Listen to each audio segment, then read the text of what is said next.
वेदों के पुनरुद्धारक महर्षि स्वामी दयानंद जी महाराज सत्य की खोज में अपनी आयु के 22वें वर्ष में घर से निकल पड़े थे। पूरे देश का भ्रमण करते हुए मिलने वाली सभी गुरुओं की संगति और सेवा करके अपनी अपूर्व बौद्धिक क्षमताओं से उन्होंने अपूर्व ज्ञान प्राप्त किया था।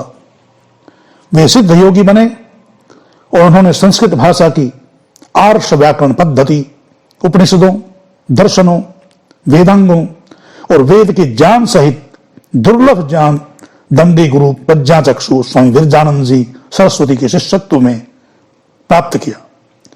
उनकी प्रेरणा व आज्ञा से, अपने विवेक से उन्होंने अज्ञान, अंधविश्वास, कुरीतियां, सामाजिक असमता व विषमता, देश सुधार व देशोन्नति का कोई कार्य ऐसा नहीं छोड़ा, अपितु सभी कार्यों को प्राणपण से किया।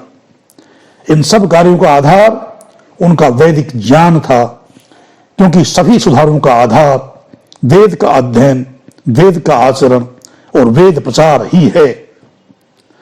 महर्षि स्वामी दयानंद ने वेद प्रचार के लिए ही मुख्य रूप से सर्वाधिक प्रयत्न किए।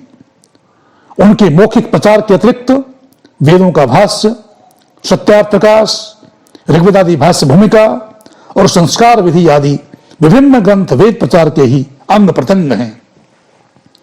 महर्षि दयानंद महाभारत काल के बाद अपूर्व वेद प्रचारक हुए हैं। सृष्टि के आरंभ से वर्तमान युग तक ऐसा वेद प्रचारक होने का अन्य कहीं वर्णन नहीं मिलता है। उनका वेद प्रचार का कार्य संसार के कल्याण की दृष्टि से सर्वोत्तम कार्य है। मनुष्य जीवन में वेद प्रचार का कार्य करना ईश्वर का ही कार्य होता है।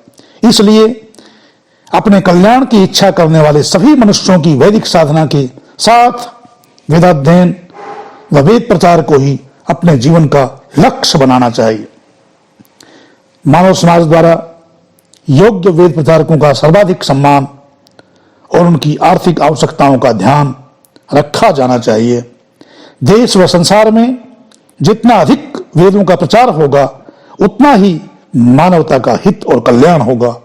यह कार्य ईश्वर का कार्य होने के साथ मनुष्य जाति की समग्र उन्नति व सुख का कार्य है। इसको समाज में मुख्य स्थान मिलना चाहिए। यही धर्म है, यही उन्नति का मार्ग है। इति ओम सम। सब्सक्राइब कर लें ताकि नई नई ज्ञान की बातें आपको नियमित प्राप्त होती रहें। धन्यवाद।